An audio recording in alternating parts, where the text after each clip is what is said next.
Tu as tellement fait pour moi. Shalom, shalom, bien-aimés, frères et sœurs en Christ. Nous vous bénissons dans le nom puissant de Jésus. Nous sommes dans la joie ce matin de nous tenir en ce lieu. Alors, nous avons une bonne nouvelle à vous annoncer. Ce matin, je veux t'annoncer, bien-aimés, du lancement officiel de l'émission L'Évangile du Salut de Jésus-Christ, demain, le 1er janvier 2026. Alors, je suis l'évangéliste Joseph Jules, alors gestionnaire de profession, bien-aimé, responsable d'équipe de prière. Alors, je suis dans la joie ce matin de te dire que désormais, à partir de demain, nos différentes plateformes, bien-aimés, sur YouTube, vous pourrez vous connecter sur Évangile du Salut de Jésus-Christ. Sur Facebook également, le nom de l'émission c'est Évangile du Salut de Jésus-Christ. Et sur TikTok, c'est simplement Jésus-Christ. Alors sur ce, frère, je vous laisse la parole pour vous présenter à nos frères et sœurs. Oui, merci. Shalom à vous, mes bien-aimés. Comme l'a dit mon cher bien-aimé frère évangéliste. Et moi, je réponds au nom de Joseph Ketalo Goumou, évangéliste également. Et je suis très content de pouvoir participer à cette émission. Et je prie de partout où vous êtes que si vous tombez sur cette vidéo, de pouvoir continuer à suivre et de vous abonner, car elle vous fera du bien et l'Éternel vous fera du bien au nom de Jésus. Amen. Alors, nous vous disons, le mandat de l'émission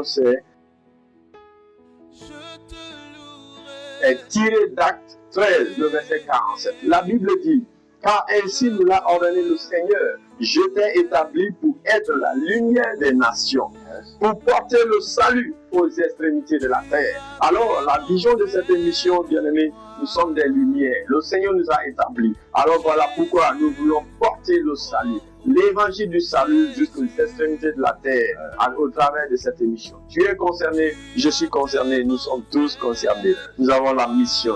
Alors, l'émission se présente ainsi, de la sorte, sur 7 rubriques. La première rubrique sera prière de combat, selon Luc 10-19. Alors, ce moment sera consacré à la prière, des prières de délivrance, bien aimé, des prières de brisement, afin que le peuple de Dieu soit restauré, que les âmes soient guéries dans le nom puissant de Jésus. Bien aimé, nous parlerons également dans la rubrique adoration et action de grâce. Ça sera un moment d'adorer le Seigneur, selon Psaume 95, le verset 1. Venez, chantons avec allégresse à l'Éternel, poussons des cris de joie vers le rocher de notre salut. Nous chanterons à la gloire de Dieu. Nous adorons le Seigneur pendant ce moment. Alors, l'autre rubrique, c'est la parole de Dieu. Ça sera un moment d'annoncer l'évangile du Seigneur Jésus. Bien-aimé. Et l'autre rubrique, les études bibliques. Il est écrit dans Jésus 1:8 que ce livre de la loi ne s'éloigne pas de ta bouche, médite le jour venu afin d'agir fidèlement selon tout ce qui est écrit.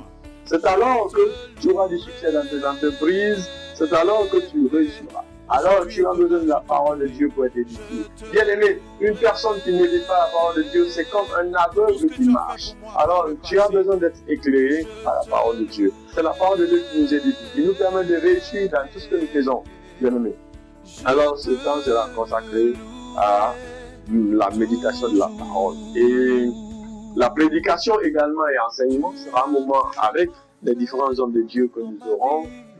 Nous serons enseignés, édifiés, afin vraiment d'être éclairés et de marcher dans une vie de lumière. Alors, si je laisse la parole à mon frère pour présenter les 2 dernières rubriques. Ok, bon, sans commentaire, il a déjà presque dit les points que nous avons tous besoin dans notre marche avec le Seigneur. Et pour ajouter, je voulais juste dire quoi? Nous allons parler aussi de l'éducation chrétienne, de ce que l'éducation chrétienne doit être. Parce que Jésus dit, nous sommes la lumière du monde. Quand Jésus parlait de la lumière du monde, c'est par rapport à ce que nous devons refléter, par rapport à l'impact que nous devons avoir dans les sociétés, afin que les systèmes dans les nations soient impactés par la puissance de l'évangile. Amen. Alléluia. Et nous allons parler de l'éducation chrétienne, comment un foyer chrétien doit fonctionner, comment le mariage doit fonctionner, comment faire le soir, comment les enfants, comment le chrétien doit impacter son lieu de travail. Tout ça, on va parler. Je pense que Dieu va te faire du bien Et en plus, nous parlerons aussi, on aura des temps de questions et de témoignages par rapport aux auditeurs et toute personne qui a des questions compliquées par rapport à la parole de Dieu, puisque la Bible dit exhorter tous les uns les autres. Nous n'avons pas les mêmes grâces, pourquoi déjà les ministères sont déjà diversifiés. Et là, nous aurons le temps de répondre à des questions par rapport à l'incompréhension que tu as dans la parole de Dieu. Et là, tu seras libre de nous poser ces questions. Et en plus, si tu as des témoignages par rapport aux prières et par rapport aux enseignements que nous allons donner, parce que nous croyons fermement que Dieu est fidèle à sa parole. Et quand nous allons enseigner, quand nous allons prier, Dieu va faire des miracles dans ta vie. Et il y aura des témoignages à faire et ça sera les bienvenus. Et nous vous encourageons à vraiment vous connecter et à suivre, parce que cette fois-ci, je pense que à chaque instant qu'on parle de Dieu, de la parole de Dieu, il y a toujours un nouveau miracle qui se produira. Et cette fois-ci, je pense qu'il y a un nouveau miracle qui va s'accomplir dans ta vie au nom de Jésus. Alléluia. Et shalom à toi, Dieu te bénisse au nom de Jésus. Amen. Commence l'année avec le Seigneur, bien-aimé. Le Dieu se révèle, Dieu il est fidèle. Alors commençons cette année 2026 avec le Seigneur, marchons avec le Seigneur, terminons avec le Seigneur. Que Dieu te bénisse abondamment au nom de Jésus. Amen. Amen.